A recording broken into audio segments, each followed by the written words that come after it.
Welcome to ActonTV's Pride Month special. My special guest is Kelly Jenkins, who is here to educate us about Pride Month. Welcome, Kelly. Thank you so much, Vivian, for having me on your show. I appreciate you inviting me here for Pride Month in particular.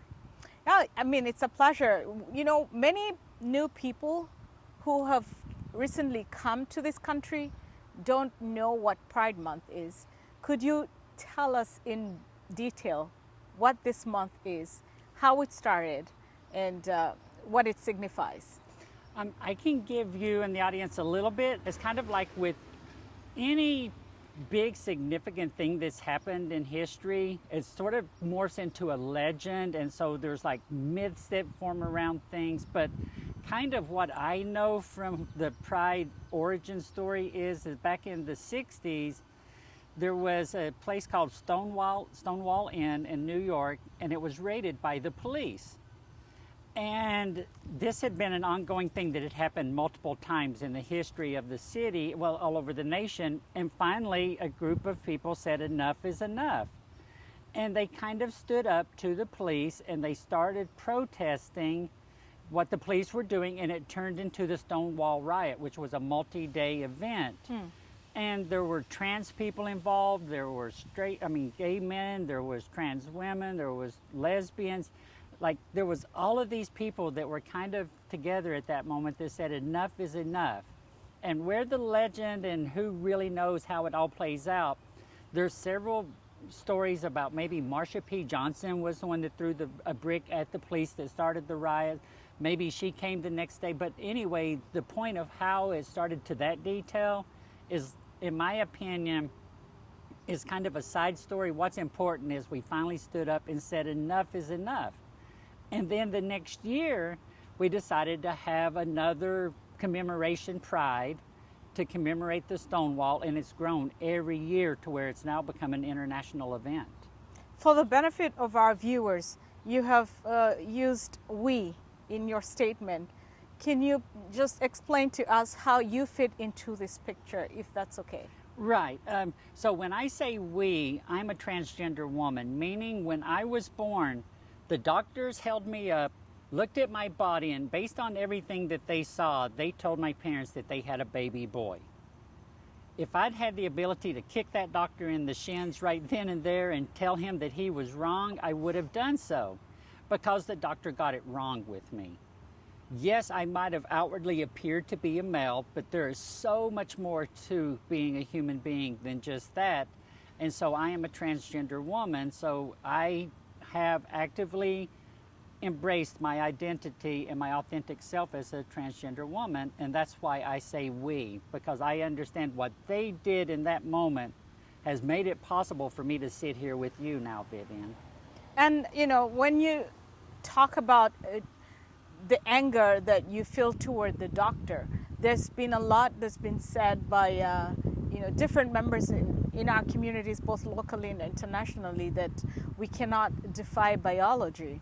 Could you explain the contradiction between biological definitions of gender and other concepts of gender?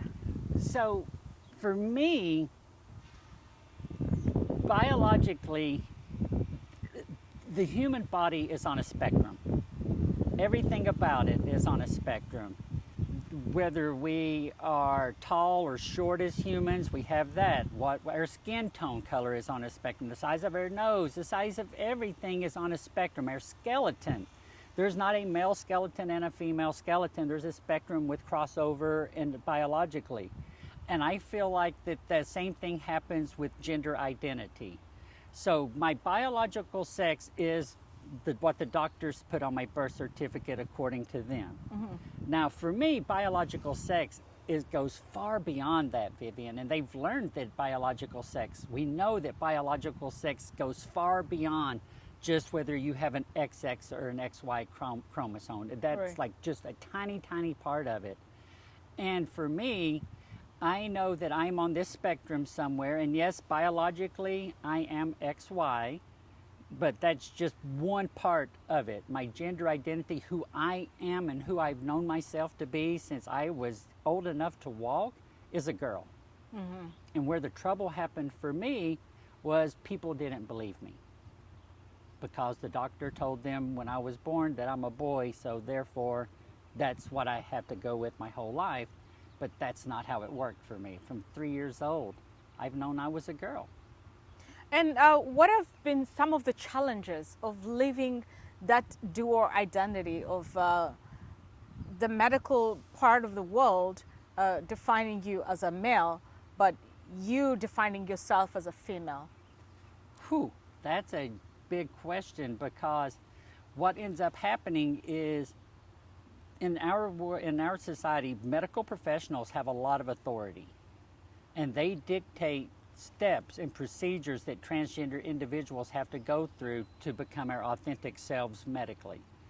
And those steps are kind of rigid in some places and not rigid in other places. So for instance, when I transitioned to get hormones or to do anything, I had to live as and present to the world as a female, as a very feminine female. I couldn't be a female that would like to pull her hair back in a ponytail and wear yoga pants and a t-shirt. And I had to wear lipstick, I had to go above and beyond what it meant to be female to prove to these doctors that who I say I am is my authentic self. So part of the struggle that I had was I'm an athlete. So they're telling me that I have an unfair advantage, that I was told at a very early age that I cannot be a girl because I'm a good athlete.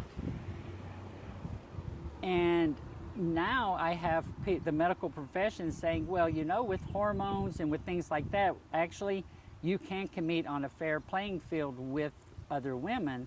But now there's pushback so there's always pushback from either the medical side or the societal side. It doesn't seem like very often that we just get to go through life and the doctors have our best interest in heart and society have our best interest at heart at the same time. That is hard to understand for many of us, you know, that struggle. But are there certain misconceptions that you know that people who are not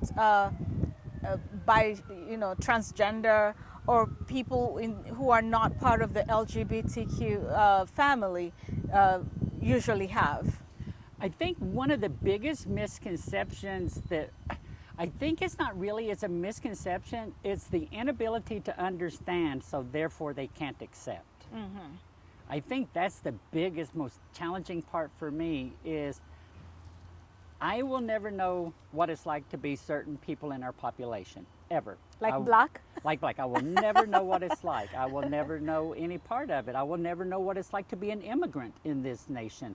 I will never know what it's like to be a person with a disability in this nation. That doesn't mean I can't have utmost respect for them and do everything in my power to treat them as equals of mine. And I think that that's one of the misconceptions is that I'm doing this to try to game the system somehow or another, that I'm trying to cheat something, that I'm trying to win at sports, so I went through all of this so I can win at sports. I've heard that one.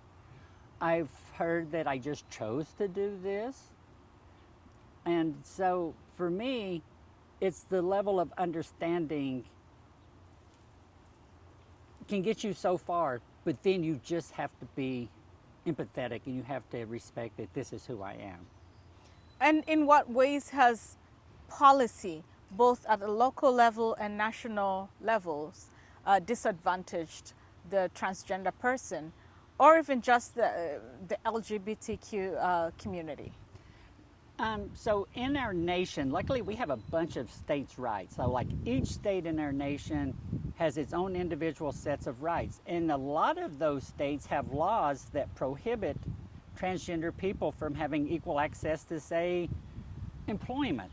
Like I'm from the state of Tennessee. I was fired 6 times from jobs and they told me it's because I'm transgender. They didn't say it was anything to do with my work ethic or anything. It was that. And there were no laws in that state to protect me. I knew that there were laws in Massachusetts that will protect me. Massachusetts has some of the most protective laws for LGBTQ people in the nation. I can't be fired for being LGBTQ. I can't be denied housing. I can't be kicked out of a restaurant. Public health care professionals have to take care of me in this state. So for me personally, the biggest impact was I had to pick up everything I owned, Vivian, and move 950 miles from Tennessee to Massachusetts just so I could be a teacher, because I had learned that as I was not going to be an educator in Tennessee as a transgender woman, because there was no protections, and Massachusetts had those protections. And you know, those are sad stories, and I'm so excited that you're here to just give us some insight into that kind of your personal experience, personal story, to just help shed some light on the struggles that, you know, our fellow humans who fall into this particular demographic go through every single day. So when it comes, getting back to Pride Month, what are some of the successes or the outcomes that have come through Pride Month over the years through this advocacy? So I think what has happened mainly with Pride Month is all of the parades and all of the events that are being held, we are being seen by a larger audience of people that aren't LGBTQ, and they're seeing us in ways that break a lot of the stereotypes of us, and sometimes maybe some stereotypes are reinforced, but that's okay as well. But to know, for example, people go to Pride. I have a dear friend that came out at Pride. Like, she did not let the world know that she was LGBT. She came to a Pride parade with me as my friend, and while we were walking along, she ended up telling me that she is also part of the LGBTQ community, and she started dancing. We were in the parade, and she was dancing, and there was this freedom that she got to have, and people in the parade on the sidelines were just cheering us on because they wanted to see this happen. And for me, Pride is huge because it helped me to see people like myself. It gave me an opportunity to go out and see, oh, there are other transgender people that are doing well in the world. And I think that over time, what has happened is we have made such huge gains with the Pride Parade and with their visibility that we're starting to get pushback from people that don't like that we're making gains. And that's inevitable. That's just inevitable. People are not going to want to see other communities sometimes succeed and get ahead in life. And the Pride Parade is a moment to celebrate. And for me, it's a personal moment for me to be proud of who I am as a human being and to reflect on who I am and what I've done this previous year to help my community and to help me be a better human. Yeah, I'm so glad that you've mentioned, you know, about people not wanting the whole advocacy for Pride Month and, you know, just advocacy for LGBTQ rights. And one of the arguments is that, well, how about, for example, for the gay community, that straight people are not coming out to celebrate their straightness. So why should gay people come out to celebrate their gayness? So I'm sure you've heard part of that. Could you just speak to that a little bit and tell us why it's important for you know, the LGBTQ community to have a voice? That's a very good question, Vivian. For me, Pride was a direct result of oppression. It happened because LGBTQ people weren't allowed to assemble peacefully and have a good time with one another. Then there's laws that have oppressed LGBTQ people for pretty much the entire history of the U.S. There's all kinds of anti-LGBT, anti-trans, anti-gay laws in this nation. And we have to become visible to shine a light on what this oppression looks like. And it's nice for straight people to not have to go out and say, hey, look at me, I'm being oppressed, look at me, I'm okay as a human being, you all can celebrate me as well. That is a blessing for straight people to not have to do that. They should be thankful that they don't have to have a straight pride, because that means that society understands what it means to be straight and what it means to be cisgender, and those people aren't having the oppression placed upon them that our community is. So it is a direct result of us having to make ourselves visible to fight back against what's happening to our community through policies, through media, through law enforcement, through just huge swaths of our society. And so they should be thankful that they don't have to have a straight pride parade. I mean, there's a ton of other parades that they get to go to that are vast majority straight people. I mean, a 4th of July parade, I promise you there's more straight people in that. The Memorial Day parade, I promise you there's more straight people in that.